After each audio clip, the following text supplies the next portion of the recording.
संस्था विषय पर कभी टिप्पणी नहीं करते हैं, हमारी मर्यादा नहीं है वो। हमसे सिद्धांत पूछा जाता है तो हम कहते हैं, और सिद्धांत हमसे पूछा गया कि चमत्कार के बारे में आप कहिए, तो हमने कहा ऐसा कोई चमत्कार हमने नहीं देखा है और हम देखना चाहते हैं, और कोई दिखाना चाहे तो कई जगह अवसर है। हमने जोशीमठ का नाम लिया था कि वहाँ पे इस समय समस्या है, आए कोई दिखाए, तो कोई तो नहीं आया ना। हमने केवल बागेश्वर महाराज को थोड़े कहा था। जो मौलवी, जो पादरी, जो महात्मा, जो सन्यासी, जो तांत्रिक, जो मांत्रिक, जो भी चमत्कार का दावा कर रहे हैं, हमने तो सबको आमंत्रित किया था कि भैया आओ, हमारी समस्या दूर करो ना।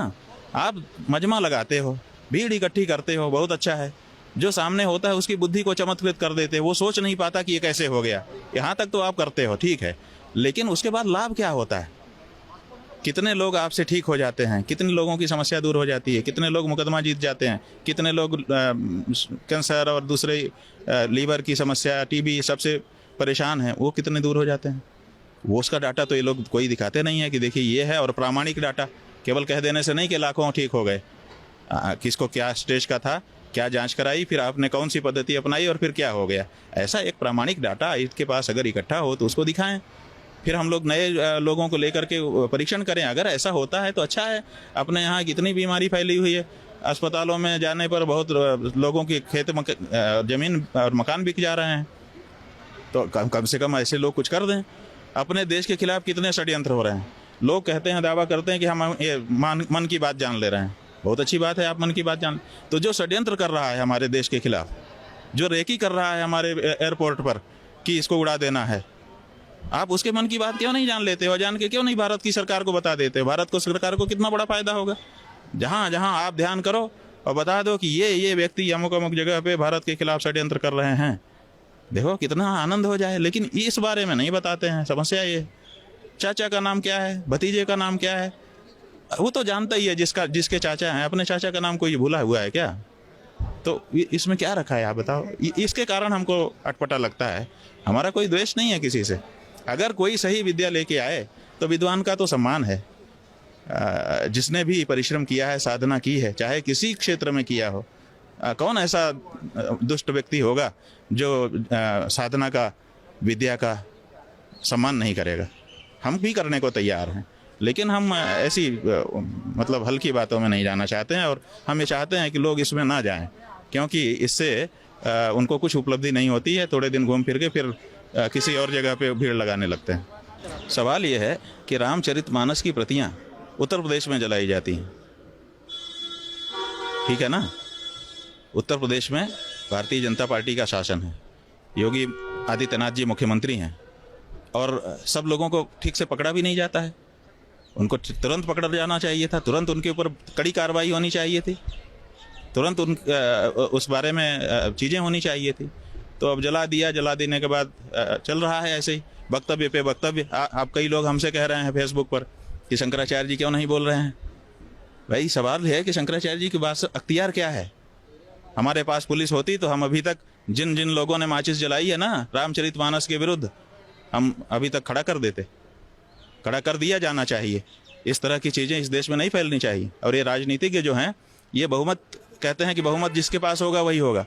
तो अभी रामचरितमानस के बारे में सर्वे करवा लो देश में, बहुमत किसके पक्ष में है? रामचरितमानस के विरोध में है कि पक्ष में है? 99% से ज़्यादा लोग रामचरितमानस के पक्ष में है इस देश में। फिर ये नगण्य 2-4-10 लोगों की बातों को चैनल वाले भी फैलाते हैं और उस पर चर्चा होती है। इनकी गिनती क्या है?